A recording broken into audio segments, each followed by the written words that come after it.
Cup Series race. Here are your hosts, Kevin Bedstone, NASCAR Sky, and Jeff Davis. Welcome back to another episode of Mash the Gas. I'm NASCAR Sky. Joining me shortly, Jeff Davis and Kevin Batstone. And we are going to talk about the All-Star Race that we had at Dover, out with good old Miles. And then we're going to talk all about the Charlotte, the Coke 600, the Crown Jewel. But before we get into that, Kevin, who mashed it the hardest? Well, I wanted to take him for my pick last week, but Sky, I know you would have given me a hard time. But old Denny Hamlin goes out there and leads 103 laps, runs the fastest lap. And, when you think about it, that's his third consecutive win in Dover. Obviously not a points race, his second ever All-Star win. Look, the 11, when those guys are locked in and when you have a confident Denny Hamlin, he's hard to beat, Jeff. Well, he's one of the only drivers that came out unscathed from, the duels to get into the All-Star race. Just super clean. He ran a really good day. He actually deserved it. So I did hear him say, what are you going to do with that $1 million? You got to ask. And he's like, well, I think I'm just going to give it to my mom. So I thought that was pretty damn funny. But it kind of was, the Chase Briscoe, Denny Hamlin race for majority of it. I think he led a little over 70 laps. Denny did. Chase Briscoe went back and forth with him a little bit. But they just kind of stole the show. Who surprised me the most during this race was actually Eric Jones coming in P3. So nice to see him get up there. And I know we're going to talk a little bit about Connor Zillage because, he was running like P5, 6 almost the entire race. Got a pit road penalty for having too many men over the wall and then dropped down, to the very back of the line and still came back to get a top 5 and a P5 finish. So those are the drivers I was kind of thinking of that really deserve some recognition. And, I know one of Sky's favorite drivers because he's on Penske. But Austin Cindric, he has still been kicking ass these last few races. I'm very impressed, Sky. Yeah, I keep making the joke that he's definitely running Penske at the moment, which is unfortunate because Blaney, the 12 is always so good. But Cindric the last few weeks, he's been pretty surprising, pretty consistent. And that's what the kind of finishes you're going to need, compared to his good old teammate, Joey Logano, who's doing the exact opposite of that and finishing 30th every week. He even finished, I think dead last in the All-Star race. So fortunately for Penske, it wasn't points paying, but it is unfortunate when you look at, who finished well.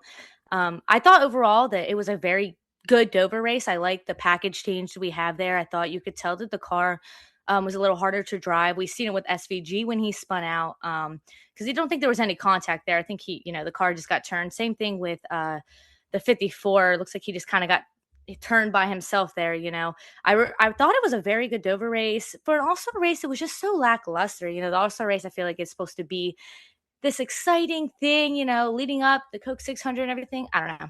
It was very good Dover race, very mediocre All-Star race. Yeah, that's a good way to describe it for sure. Like you said, the All-Star race used to carry just a lot more energy with it. I know we tried North Wilkesboro. That was interesting. But I think for me, this thing needs to be a night race. And we know Dover doesn't have lights to do that. But when I think All-Star race, I think short track Saturday night, or a mile and a half if they want to go back to Charlotte or do something there. I even heard the idea that maybe we take it over to the Nashville Fairgrounds, doing something different with this. But Dover deserves a point race. This racetrack, they're in Delaware. It's been a huge staple of our sport for a long, long time. NASCAR wanted to try something a little bit different, keep that Delaware racetrack going. But the fans there, the racing that it puts on, old Miles the Monster himself, like you said, great racing, not the best All-Star race. And, I really liked it at North Wilkesboro for a few reasons, but I think that it's a main thing looking at from a team standpoint is it's close to Charlotte, so it could be just such an easier week for the teams where they don't have to do all this extra traveling. It has the night lights. And I'm not saying that we can't also have a points paying race at North Wilkesboro, but I think it was just, it's a small, that doesn't hold a lot of people. It's easy to pack, even though Dover seemed like it was pretty packed. It had a lot going on. Dover, like we mentioned, has a very loyal fan base. I've been there. I've seen Denny Hamlin win there, which obviously he is taming Dover at the moment. I don't know if we mentioned that, but he is absolutely killing it. I think he's won the last 3 races there. Yeah, he's been doing really well at Dover for quite a while. And, we were talking about Joey Logano a second ago, Sky, and I thought it was kind of interesting. In including this race, out of the last 16 races, he has finished in the top 10 out of 16 races. So, and again, it was part of that mayhem that just happened up because actually it was Kyle Larson that finished dead last. So one spot above Kyle Larson. But there was just so much damage that was done during those races. I think everybody made it in pretty much no matter what after the cars that could not even go back on the track. So it wasn't even really about the qualifying. And I think that was what was a hard time to make this like an exciting race, because we're going, okay, we've got 21 drivers here, and it just, like I said, it was kind of lackluster. I mean, it was fun for the Dover race, and I think there were more people in the stands this year than there were last time we went to Dover. But taking it back to Charlotte, like you said, I think would be a great idea. We had a couple of years here at the Texas Motor Speedway, had a great time there, even though those were super hot days because it was in the middle of the summer. But yeah, I think taking it to Charlotte, like you mentioned, would be kind of cool. It'd be really easy for the teams to finally go back to having the All-Star race very next week. All their equipment's there. They're all running the track. And Charlotte's obviously home to the majority of the drivers. So I think Charlotte might be a good choice to bring it back to you guys. Yeah, I would agree. And give Dover that points race, not necessarily two, just give them one a year, kind of like where Texas is sitting right now. Look, the format of this thing we were talking about before we jumped on the air, it was kind of a mess. And if you were a fan in the grandstands, it was probably even more difficult to keep track of who's in, who is out. The first two segments, right, we saw the inversion happen, which that was even confusing in itself. We had guys go to the garage like Christopher Bell, Chase Elliott. We had Ryan Blaney in there. These guys are sitting out there watching the race, working on their race cars, getting ready to go back out for segment three, which to me just seemed, if one of those guys had gone back out and won this race from segment one, missing segment two, I think we would have had a big problem there.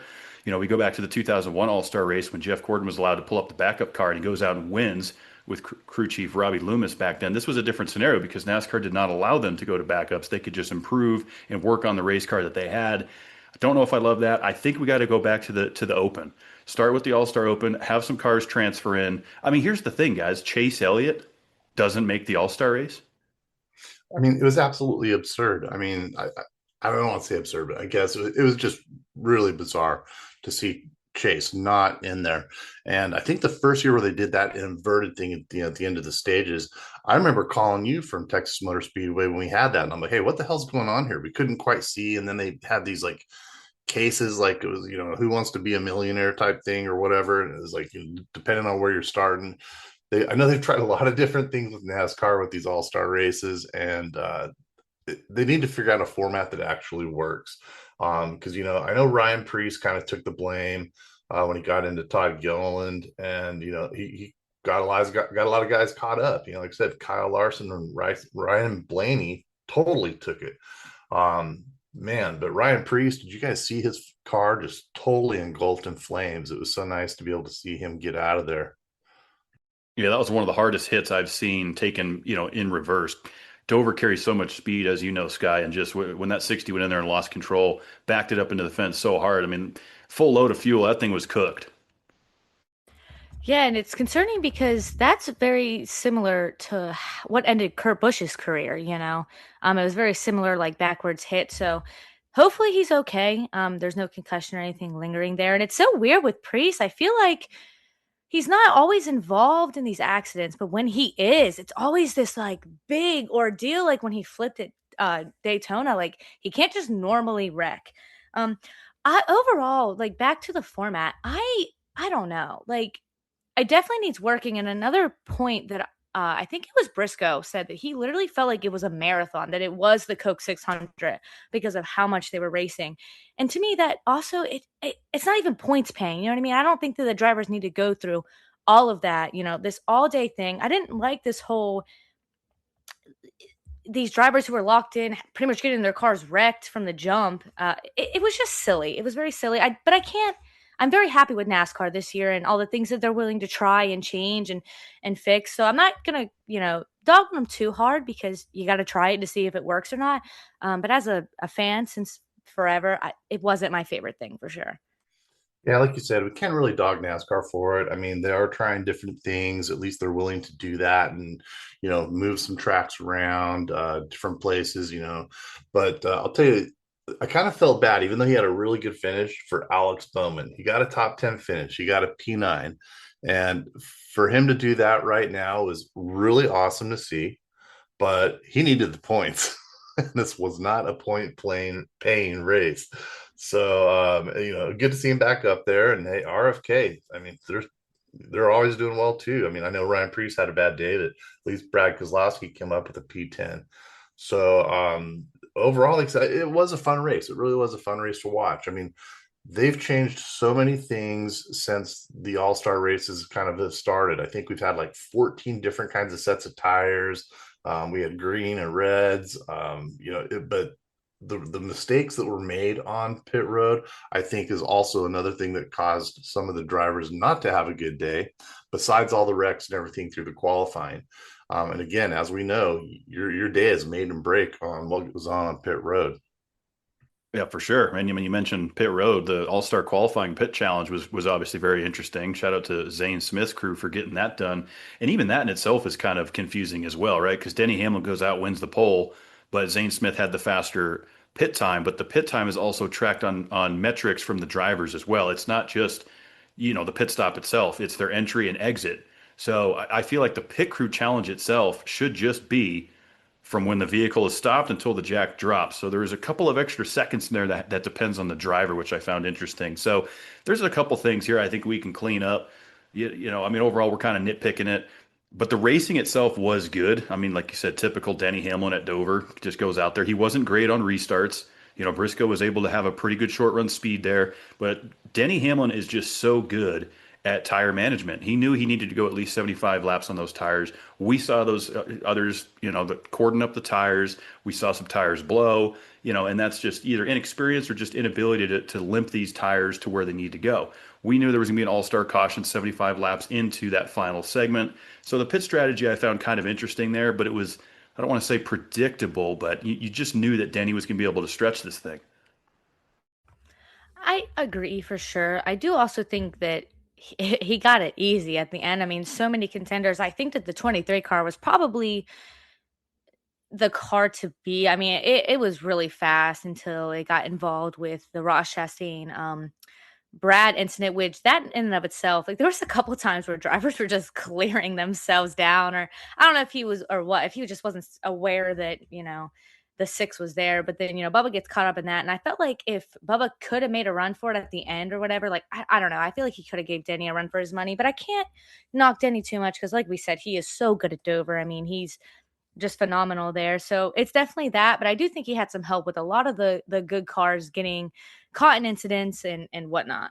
And like you said, overall, it was a pretty fun weekend. I don't know if you guys were able to catch, the truck race. I mean, talk It was about great. perfection oh man, yeah, it was. I mean, Kyle Busch, he had the fastest lap in practice. He was the fastest in qualifying. He won stages 1 and 2, and then he goes out and just wins the race.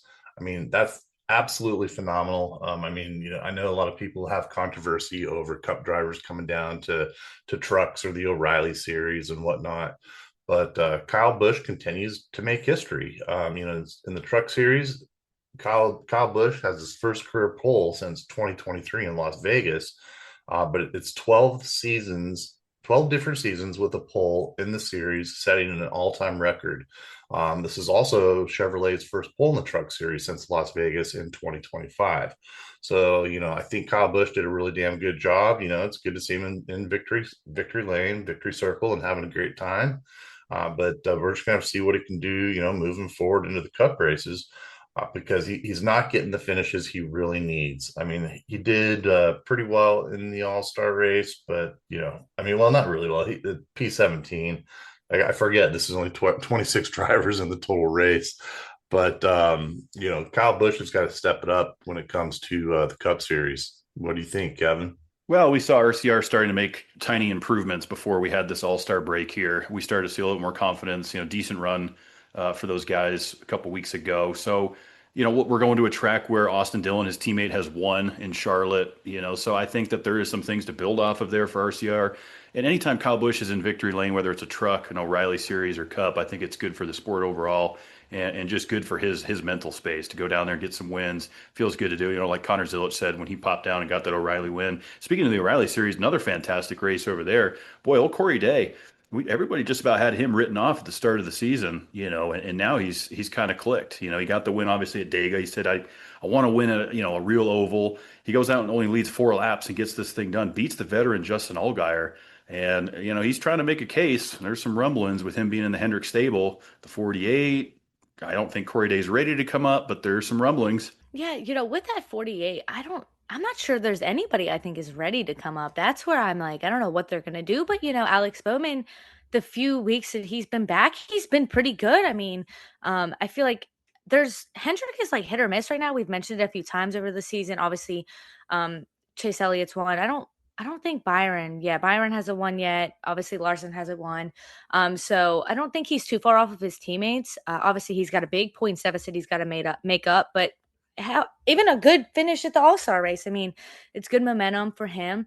So maybe he can buy himself another year or two, and see where it goes. But we were mentioning RCR, and I've been really impressed, especially with the 3-car recently, which I hate to even say that really, but he's been surprising me a lot. I wouldn't be surprised if, he goes and wins Charlotte just because of the way some of these races have been playing out.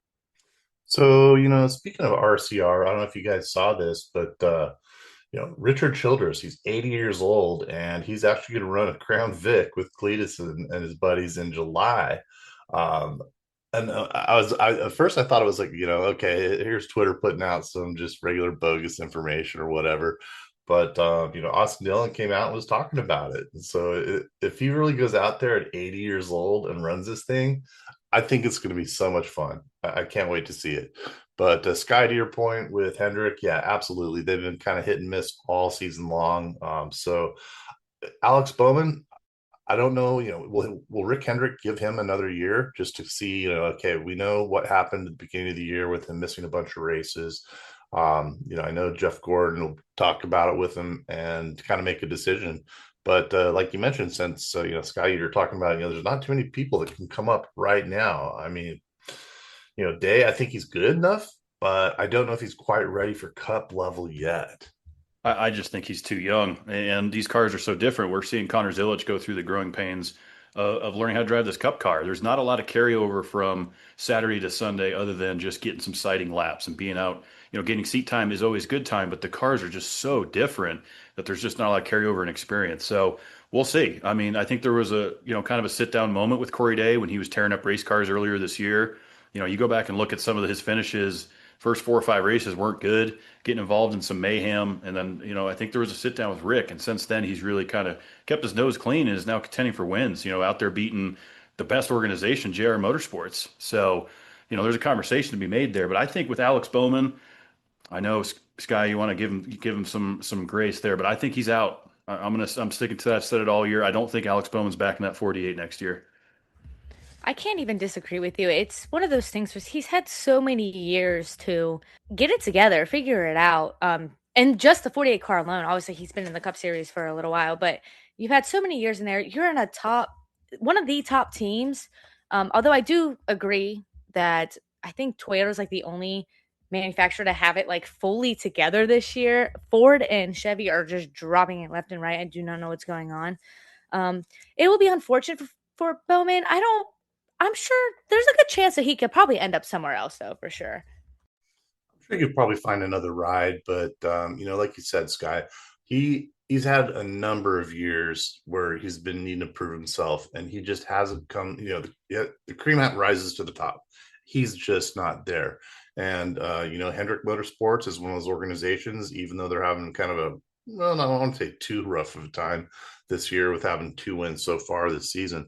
But, we haven't seen the performance that we're usually used to seeing out of the Hendrick Motorsports crew.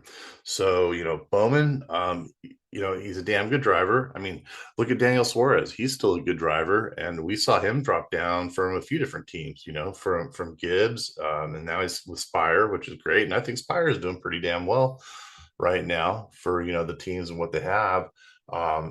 And I've always liked Daniel Suarez. I think he seems like a really good guy. He's got a great personality. Overall, I think Spire is one of those companies that we're looking at. It's like, they're not one of the 3 big boys right now, but they are definitely coming up.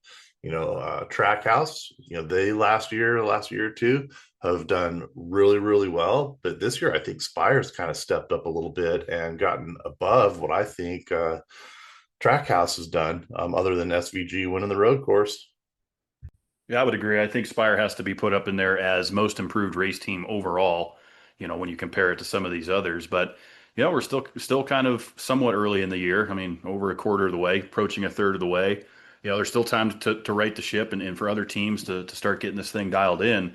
But, we're going to get to that threshold where it's too late. Now it's going to be too much of a points deficit to make up. But one last thing on Bowman. I mean, it's not even necessarily a Bowman problem, I don't think. When you look at when Jimmy Johnson was in his last year with Hendrick Motorsports, Hendrick had a rough year, kind of similar to like what they're doing now. Sure, maybe rattle off a win here or there. But Jimmy was being stacked up as, he's washed up, doesn't have the talent, 48's no good, get Chad Knaus out of there, this, that, and the other. When overall they were kind of struggling as a team and as an organization that year, kind of seeing the similar thing happen this year. Sure, Chase Elliott has those 2 wins, but Kyle Larson, this is a long time that we have not seen that 5 car in victory lane. I mean, we're so conditioned to Larson dominating these racetracks. That's why Jeff was picking him every other week. I know, and it's like, what is going on there? It almost makes me wonder if we think about what happened with the double last year and just the kind of the toll that it takes. And I don't know, it just seems like, is he checking out? Like, I don't know. Kyle Larson's just such a good driver. The 5 car has been really, really good. When you look, unless they're just like funneling so much time, energy, and resources into the 9 right now, and it's causing the other teams to like falter, which I don't know. There's something going on there for sure, because Larson is too good to be in this down seat. Like, we look at Logano and say, okay, whatever. Like, Logano, this is like every other year Logano, but this is very different for Larson. I mean, absolutely. I mean, it's been a full calendar year since Larson has won a race. We're going on 36 races without a points cup win. Last time he won was in Kansas. That was May 11th, 2025. So this is his worst drought he's ever had, and we're definitely not used to seeing it. I don't think that as far as the different teams at Hendrick, I mean, I remember going to their shop. It's so clean and everyone works together really, really well. They've got 2 big old buildings with 2 drivers in each one, and I know they switched it up a little bit when Casey Kane left, and I don't know if it's still the same now. I haven't been back there in quite a while. But these guys share all their data together, and like you guys are both mentioning, Toyota right now just seems to have what they need to get things going on, and it's showing. It really is. All their drivers are finishing in the top 10 and winning races, but to see the Penske Fords and Hendrick Motorsports with Chevy, it's really weird to see them not winning as many races as they should. And then, kind of speaking of manufacturers, I just read today that in the O'Reilly Auto Series part, A&M Racing is ceasing to exist. They just announced that they're letting everybody go. They were the only team to field a Ford this season, so we're not going to see any Fords in the O'Reilly Series parts this year. So I found that pretty interesting. So where's Ford going? I mean, it's unheard of. Well, especially in the O'Reilly series. I mean, Ford has been a staple of the NASCAR Cup Series for a very, very long time. And obviously our lower series as well, all the way down to the grassroots. So that is pretty sad news. AM Racing, they were kind of struggling over those last few years. They had Haley Deegan in there for a bit. They tried bringing Harrison Burton in for a little bit, and then just weren't having the success that they needed. And some of that probably, like you just mentioned, was financial issues, Jeff. That's probably why they're having to close their doors. But I think a lot of it is the sponsorships. We don't see the charter programs as much down in O'Reilly. That's kind of a separate deal. But you look at what Junior Motorsports. I wouldn't say they have a monopoly on the field, but they're certainly, as Sky would say, leaps and bounds better than everybody in the competition out there. And it's primarily a Chevrolet alliance throughout the O'Reilly series. When you look at it, sure, there's some Toyota scattered in there, but it is a heavy, heavy Chevrolet series. Hopefully this just convinces Roger Penske to bring back the 22 in the O'Reilly series, because I would love to see that. And then we would have a Ford back. But that is so unfortunate. I actually didn't hear about that. Full disclosure, I've been working 14 hours a day all weekend. I did not hear about this AM thing. That's actually very disappointing. I hate to see that. Like, and then you think back to the lawsuit and everything, and that's just why that lawsuit was so important. It is so unfortunate to hear that, and I thoughts and prayers out to everybody who lost their job. That's really sad. Yeah, that news came out last night, kind of late in the evening. They weren't able to make payroll and just had to, close up shop. I mean, it really is unfortunate. I 100% agree. And it sucks because, as we know, this is one of those sports where you have to have good sponsorship. A lot of money comes from the sponsorship. The purse money doesn't always, get you the money to keep your organization going. And like we've talked about so much in the truck and the O'Reilly series, how little these guys make, for even running their cars or running the trucks. Either way, it's like, their purse of money is usually about $1 million split between, 35 cars or trucks, or, give or take. And so far, again, I know we've talked about this too. Your average purse right now for normal points races has been somewhere in between 11 and $12 million. Now we know this is the pros. This is the big boy level. When you get into the cup, you've made it in there, and that's where that money is. So these teams that are on the O'Reilly series and the truck series, they rely on their sponsors 100%. And with the economy the way it's been the last 5-6 years, we're seeing a lot of different sponsorships drop out. I mean, to see M&M's drop Kyle Busch a while back, and that's probably part of the reason that he departed from Gibbs, was huge, because they've been in the sport for, hell, I don't know what, 14, 15 years. So it was just, sponsorship is where the money's at, on top of, again, you're winning, you're doing well. But these teams in the lower series, they're just not making it without sponsors. And so I think we're going to see organizations have a difficult time keeping their doors open due to that exact situation. Yeah, there's definitely going to be consolidation. I mean, that's just kind of the economy across the board right now. And even in professional sports and racing, we're seeing it. You see it on the NHRA side. I mean, hell, we saw, Furniture Row Racing right here in Denver, Colorado, where Martin Truex Jr. wins the NASCAR Cup Series championship with. I was here in Denver when they brought the championship here to Denver. They closed their doors after that a year later, shut it down. A satellite team of Joe Gibbs Racing. Yeah, Kevin, I remember you sending me pictures of the trophy in Denver, and I was like, man, how cool is that? There's a team really small outside of Charlotte in Denver, Colorado. Truex goes out there and wins the championship, and they literally shut the doors. That floored me. I mean, that was one of the, I was like, man, how do you win the cup championship and then just close your doors the very next season? I mean, I know, Barney Visser, really nice guy. I don't know what the decision was. I don't know if it was just the straight sponsorship. I mean, his primary sponsorship was Furniture Row, which is a huge chain out there in Colorado. But to see them close the doors after that was pretty sad. I agree. And you know what? I can't believe no one mentioned it, but FedEx guys, oh my gosh, FedEx leaving Hamlin, I felt like that was Right? that's even on the same level as M&M's, if not worse. I feel like it was horrible. I can only imagine Shell leaving Logano. I'd probably be so sad. Yeah, I mean, how about Lowe's leaving Jimmy Johnson right after all those years? I mean, Ugh. these guys end up moving money around, and that's what this sport is. So, now we get ready to go to the longest race of the year, the biggest race weekend of the year, the longest race day of the year, 1,100 miles of racing for the F1 fans in Monaco. First thing Sunday morning, the Indy 500, and then we cap it off with the Coke 600. And old Catherine Legg is going to try the double. Do you guys see that? I was just going to bring that up when you said it, Kevin. I was like, you know what? I mean, she runs some cup races here and there, and she doesn't finish that great, but just to be able to do that, to be able to do what Kyle Larson wasn't able to do last year due to the weather, unfortunately. Kyle Larson, they're asking, are you going to try to do this again soon? He's like, I don't know. I don't think so, but I'm going to definitely, give thumbs up to Catherine Legg for trying to do this. And I thought it was, it's really cool to see her do it. I don't know how well she'll do in either series, and I'm not trying to, talk shit or nothing, but that's going to be a grueling weekend to be able to do that. And, she's a little bit up there in age. So to see her go in and have the stamina for it is truly amazing. But like you said, Kevin, it is the biggest weekend pretty much for racing in the entire world. It's big. It's exciting. And shout out to BJ McLeod for giving Catherine Legg the opportunity to do the double. He's tossed her into his car a couple Yep. times.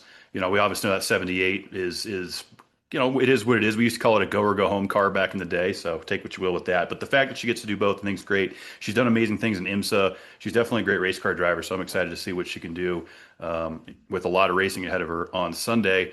And then here we go, Coke 600. We got 4 stages. It's the only race that we run with 4 stages. Pretty simple, 100 laps apiece, right? 600 miles. Equipment failures, guys. They have the engine builders. We got a lot of parts that can fail. We're pushing these vehicles much harder. We're used to running 400 miles on these mile and a halves, right? A couple 500s here and there, but 600 miles, you best bring your best equipment to make it, not only make it to the end, but to contend for the win. That brings up a good point. Like you said, 600 miles. I mean, grueling. And like you said, the equipment failures, things like that. And here I was, looking at the All-Star race, and, we're looking at 100 miles basically. It was 200 laps. So I was like, it seemed like, wink of an eye, man. I grabbed another beer, got me some lunch, sat back down, and it was like 39 laps to go. And it felt like just such a short race. Whereas now we're coming up, like I said, to the longest race of the year, and the teams are really going to need to be dialed. So I'm kind of honing in on the Toyotas because, like we all been mentioning, they seem to have it going on right now. But it wouldn't surprise me to see a Chevy up in there. So we'll just have to wait and see, Sky. I mean, I know you want to see Penske up there. But do they have what it takes to get up there? I mean, last year, I don't think they even had a top 10 finish at the Coca-Cola 600. I don't know. I wish I could say, but it's so hard. I mean, I always think it's so hard to guess these winners because like you said, there's equipment issues, there's wrecks. It's hard to tell. I think at the end of the day, it'll probably be a veteran, someone who can look at everything, so avoid all the wrecks, save everything that they need to do, make sure they're hitting all of their marks on pit road. So we're looking at the 12 team, probably not going to be them unless he's going to have to keep passing cars over and over again because they're messing up on pit road. No, but for real, I don't know. It's probably going to be someone who has their head on, who can keep it calm, cool, and collected the full 600 miles, who can be there at the end, kind of like Hamlin did with the All-Star race. I mean, SVG actually had a decent turnout last year. He finished P14. So who knows? But like I said, I think it's going to be a Toyota. Maybe William Byron can sneak a win in there. He really needs one. I think it'd be good for him, or Kyle Larson. But I do think it's going to be a Toyota. So I'm not going to give up my pick yet because I want to hear what y'all say before I change any minds. Well, I mean, don't forget, Trackhouse won this race a year ago with Ross Chastain. Now, keep in mind, he only led 8 laps and was able to get into that position on a late race restart after William Byron led 283 laps here last year. Denny Hamlin led 53 with the fastest lap of the race. Look back to Texas, which is almost the same shaped track, obviously 200 miles less. Chase Elliott wins there. So I think just some of those names to keep in mind. I'm going to go, I'm going to ride the momentum wave. I'm going to go with my Texas pick, who came up a little bit short, gets it done here in Charlotte this weekend. Denny Hamlin keeps this train rolling. I feel like the 45 would also be a really good pick, but I've been going back and forth. Originally, I wanted to choose Kyle Busch because I just felt like RCR had some momentum going. He just got this win. I thought maybe he can pull out his veteran ways and win. But I think I'm going to choose a different veteran, and I'm going to choose a Ford because the Fords need some help. I think Brad Keselowski, he's going to go out and he's going to get a win. Well, that's actually not a bad pick, with RFK doing so well this year. Old BK finished P5 there last year, so that's actually a really good pick. I'm going to stick with the Toyotas, though, Kevin, but I'm going to disagree. I don't think it's going to be Denny Hamlin. The 45 of Tyler Reddick, Sky, I think would have been a really good pick, too. I'm not going with him, though. I'm going to go back again with Christopher Bell in the 20 car. I wanted to bring up something funny about the 45. I think it's hilarious that the one time that he has like an equipment failure and finishes bad or whatever, it doesn't even count. Like it's a non-points paying race. I don't know what he took in this offseason. I don't know what luck he has, but it is working for him. I would say my secondary pick, if someone was going to pick before me, I was going to go Chase Briscoe because I do think he's also due for a momentum swing for sure and can get it done. So we'll see. It should be a good race. And then here in Colorado Saturday night, the ARCA Series is here. I'm excited. It's our only NASCAR event that comes through the state of Colorado. We got Haley Deegan's back with Bill McAnally Racing. So I'll be at Colorado National Speedway Saturday night for the ARCA race and then up Sunday morning for a long day of racing. Coke 600 coming your way, Indy 500. We're going to Prime, which is pretty exciting, guys. We're on Prime for the next 5 weeks, we'll see how this crew does. We were really impressed with their broadcasting and their coverage last year, so I'm expecting the same with old Junebug and those guys up there. We're going to shut her down here at Mash Gas. We'll be back. Hope everyone has a fantastic Memorial Day weekend. Stay safe. Don't drink and drive. Enjoy the racing. We'll be back hopefully next Monday night. No holiday plans will interfere with that. But either way, MTG coming your way every single week. Be sure to follow us on all social media platforms at Mash the Gas, NASCAR Sky at NASCAR Sky. Shoot us an email, shoot us a segment, give us your thoughts. We love interacting with everybody. And until then, y'all, Smash the gas. I feel the engine screaming back. I feel the sweat